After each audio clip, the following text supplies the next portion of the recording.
Dr. Sarah Chen sat cross-legged on the observation deck floor, her datapad balanced on one knee as she read through the latest xenobiology reports. The artificial gravity hummed beneath her, a constant reminder that she was aboard the Galactic Council's flagship research vessel, the Harmony, somewhere in the Andromeda sector. Around her, the transparent observation dome offered a spectacular view of the binary stars they orbited, but Sarah barely glanced up. She'd seen enough stars in her 3 years as humanity's representative to the Council's xenological division. What she hadn't seen enough of was peace and quiet. The door to the observation deck slid open with a soft hiss. Sarah didn't look up. She was deep into a fascinating paper about silicon-based life forms when she heard the clicking of claws on the metal floor. Then came the chittering sounds, high-pitched and curious. She continued reading. The Zentari delegation had arrived earlier that day. Ambassador Krelix had introduced his family with obvious pride, his translucent exoskeleton gleaming under the ship's lights. Sarah had noted the diplomatic implications, smiled politely, and excused herself at the first opportunity. Politics exhausted her. Science soothed her. The clicking sounds grew closer. Sarah turned a page on her datapad, adjusting her reading glasses. The paper's conclusion was just getting interesting. Something warm and fuzzy pressed against her left arm. Sarah glanced down briefly. A Zentari youngling, no bigger than a house cat, had nestled against her side. Its 6 legs were tucked underneath its body, and its 4 eyes blinked at her in sequence. The creature's fur, an unusual feature for Zentaria, was a soft amber color that rippled like wheat in wind. She looked back at her datapad. Another weight settled against her right side. Then another climbed directly onto her lap, tiny claws catching briefly on her uniform before the creature settled down with a contented purr. Sarah shifted the datapad slightly to accommodate the new arrival and kept reading. The door opened again. Sarah heard the sharp intake of breath, the kind that preceded panic. "Dr. Chen!"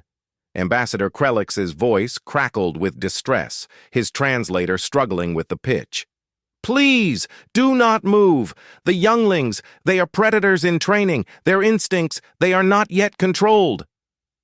Sarah hummed in acknowledgement, but didn't look up from her screen. A 4th cub had discovered her shoulder and was attempting to perch there, its small body vibrating with a sound like a tiny engine.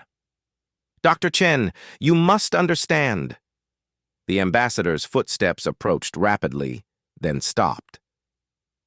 "They are in their hunting phase. Any sudden movement, any sign of fear, it triggers their predatory response. We must extract you carefully, slowly." Sarah murmured, scrolling to the next page. The cub on her lap had started kneading her leg with its paws, claws carefully retracted. It reminded her of her cat back on Earth, though this creature had more legs and significantly sharper teeth.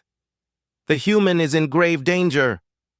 This voice belonged to Counselor Vexona, a Thracellian whose species had evolved as prey animals. Sarah could hear the clicking of his beak, a sign of extreme anxiety. "We must alert security. Stun nets, perhaps tranquilizers."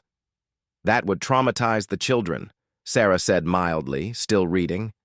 The silicon-based life forms apparently communicated through vibrational patterns in crystalline structures. Fascinating. "The human speaks!" Krelix sounded even more alarmed. "Doctor, please, you must remain absolutely still. Do not make eye contact. Do not show teeth. The younglings are learning to hunt, and any prey behavior will—" "They're fine," Sarah said, turning another page. "They're just curious." A 5th cub had found her. This one was braver than its siblings and had climbed onto her head, where it now sat like a very peculiar hat. Sarah reached up absently and adjusted it slightly so it wasn't blocking her view of the datapad. The observation deck had gone very, very quiet. "Did the human just—" Vexona's voice was barely a whisper. Did she just touch the predator cub? She did. Krellick sounded stunned. And it didn't attack. It didn't even bare its fangs. Sarah finally looked up from her datapad, blinking at the growing crowd in the doorway. Half the ship's crew seemed to have gathered, representing a dozen different species. All of them stared at her with expressions ranging from horror to disbelief. "Is something wrong?" she asked. "Wrong?" Krellick's translator actually squeaked. "Dr. Chen, you have 5 of my younglings draped across you like affectionate cats?" Sarah offered helpfully. The cub on her lap had fallen asleep, its breathing slow and steady. "They're very sweet." Sweet? Vexona looked like he might faint. His species had no predators on their home world, and they'd evolved to fear anything with forward-facing eyes. "Those are apex predators. Zentari younglings trained by stalking and subduing prey from the moment they can walk." "Yes, well," Sarah said, gently stroking the cub on her lap. It purred louder. "They seem tired now. Been a long day, I imagine." Krellick took a hesitant step forward, his exoskeleton shifting through colors that Sarah's xenobiology training identified as confusion and awe. "Doctor, how are you so calm? My younglings have hunted creatures twice your size in our homeworld's forests. They are born with the instinct to bite, to tear, to play," Sarah interrupted gently. "Ambassador, they're children. Yes, they're predators, but they're also babies. Look at them." She gestured to the cubs. One was chewing on the corner of her datapad. Not hard enough to damage it, but clearly enjoying the texture. Another had discovered her hair tie and was batting it back and forth between its paws. The one on her head had dozed off, its small body rising and falling with each breath. "On Earth," Sarah continued, "we have many predator species. Big cats, wolves, bears. They're young play too. They practice hunting, sure, but mostly they're just learning about the world. These little ones are doing the same thing." "But you're not afraid," Krellick said, moving closer. "Every species we've encountered shows fear response to my younglings. Even other predator species maintain distance during the hunting phase." Sarah considered this, absently scratching behind the ears of the cub on her shoulder. "I suppose humans are a bit different. We're predators too, you know, persistence hunters, originally. But we're also social creatures. We domesticated wolves into dogs, cats into house cats. We learned to read predator body language because we lived alongside them." "You domesticated predators?" Vexona sounded horrified. "We made friends with them," Sarah corrected. "Mutual benefit. They helped us hunt. We gave them food and shelter. Eventually, we just liked having them around." She smiled down at the sleeping cub in her lap. "These babies aren't hunting me. They're exploring. Look at their body language. Relaxed posture, claws retracted, purring. They feel safe." Krellick moved closer still, his eyes studying his younglings. "I have never seen them so calm with a stranger. Usually they are investigating, testing, searching for weakness." "They probably did all that in the first 30 seconds, Sarah said. "Checked my scent, listened to my heartbeat, watched my reactions. I didn't react like prey, so I became something else. Maybe a weird rock, maybe a warm tree, maybe just something safe to nap on." She returned her attention to her datapad, scrolling back to where she'd left off. "Now, if you'll excuse me, I'd like to finish this article. It's about silicon-based crystalline communication structures, and it's quite compelling." The crowd in the doorway murmured among themselves. Sarah caught phrases in various languages, many beyond her translator's range, but the tone was universal, amazement tinged with disbelief. "The human reads while predators sleep on her. She treats them like pets. Is this a human dominance display? Perhaps humans are far more dangerous than we calculated." That last comment made Sarah look up again.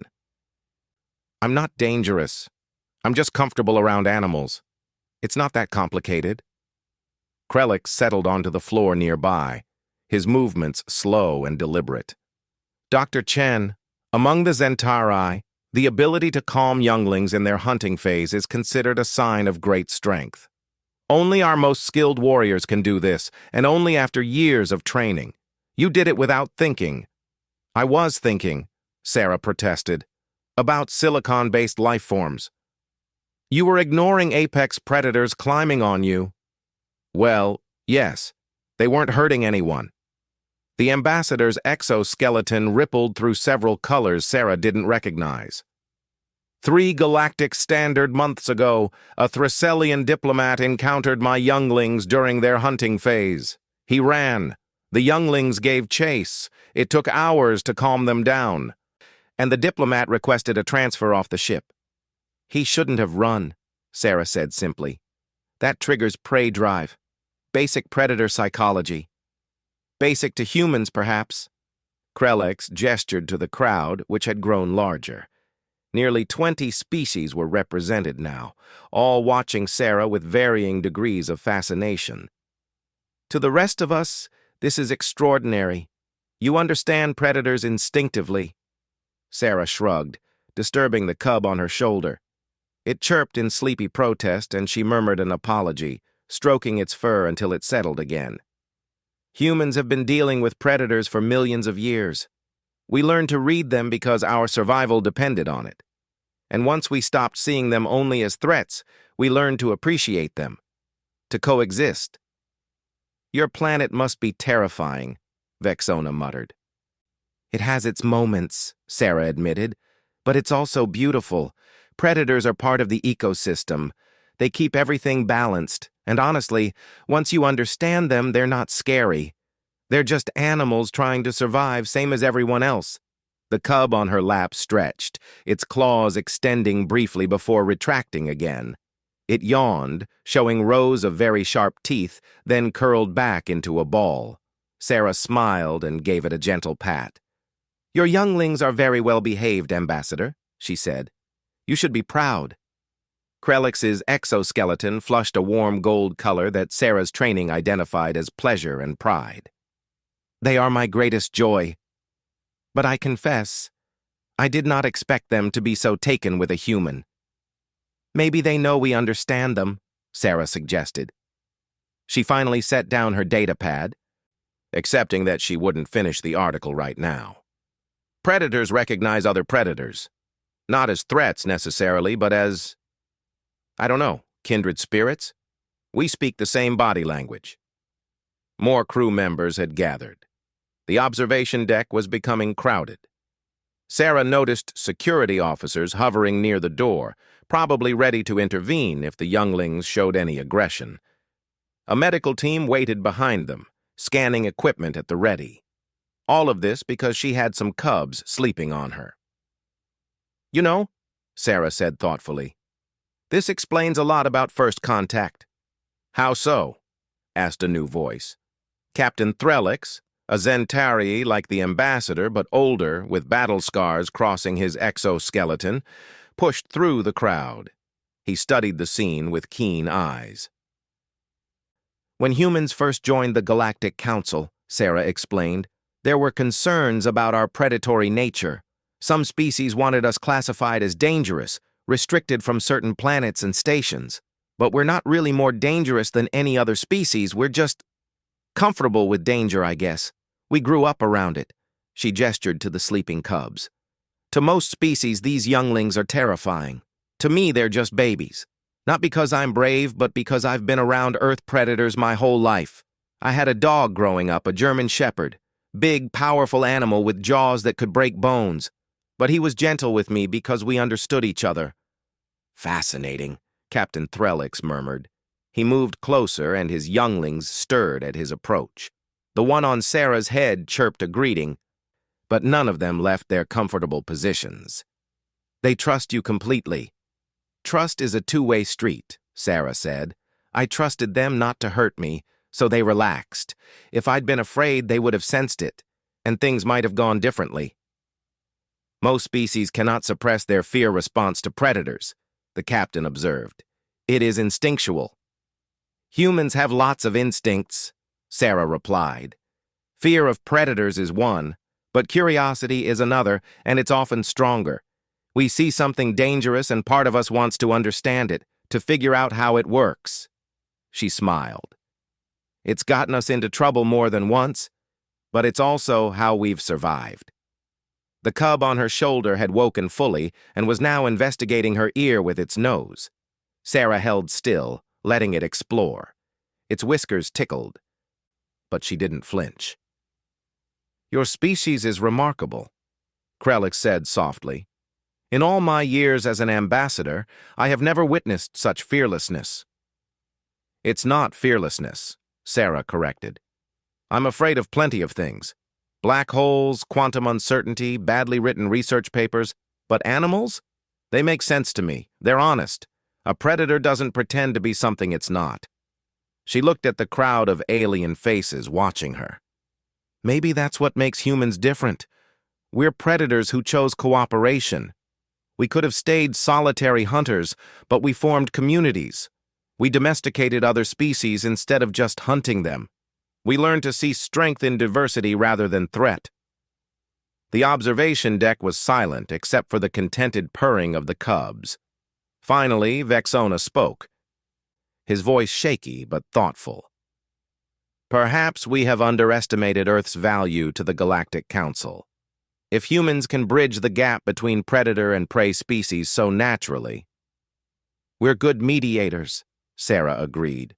We understand both sides, the need to hunt and the need to survive, the instinct to fight and the wisdom to cooperate. The cub in her lap finally stirred, stretching each of its 6 legs in sequence. It looked up at Sarah with all 4 eyes, then made a chirping sound. She carefully lifted it, supporting its body, and offered it to Krelix. I think someone's hungry, she said. The ambassador took his youngling gently, cradling it against his chest. One by one, the other cubs climbed down from Sarah, though they seemed reluctant to leave their warm perch. The last one, the brave soul who'd claimed her head, chirped sadly as Krelix collected it. They will remember you, the ambassador said. Zentari younglings imprint on those they feel safe with. You have honored my family greatly. Sarah stood, stretching muscles that had gone stiff from sitting still so long. They're welcome to visit any time. It was actually nice. Reminded me of home. As the crowd dispersed, talking excitedly among themselves, Captain Threlix remained. He studied Sarah with an expression she couldn't quite read. Dr. Chen, he said finally, the Galactic Council has many species. Prey species, predator species, everything in between. But humans are the only species I know who can make predators feel safe enough to sleep. Sarah picked up her datapad, checking the screen for drool marks. We're a complicated species, Captain. We've got a lot of contradictions. But maybe that's our strength. We contain multitudes.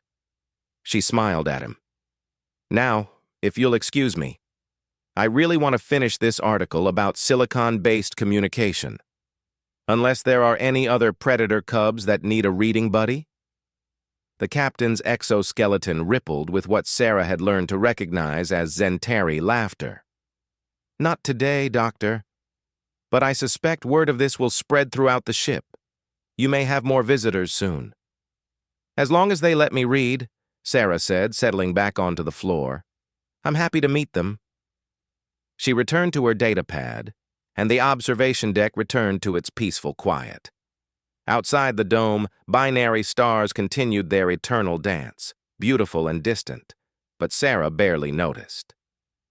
She was deep into the fascinating world of crystalline communication structures, content in the knowledge that she'd helped 5 small predators feel safe and maybe helped the galaxy understand humans just a little bit better. That evening in the ship's dining hall, Sarah overheard 2 Thracellian crew members talking. One was describing the incident to the other, his clicks rapid with excitement. The human just sat there, predators climbing on her, and she kept reading. What did she do when they showed their fangs? Nothing. She just turned the page. Sarah smiled into her dinner and said nothing. Let them talk. Let the story spread. Maybe it would help ease some of the fear that still surrounded humanity's place in the Galactic Council. Besides, the cubs really had been very sweet.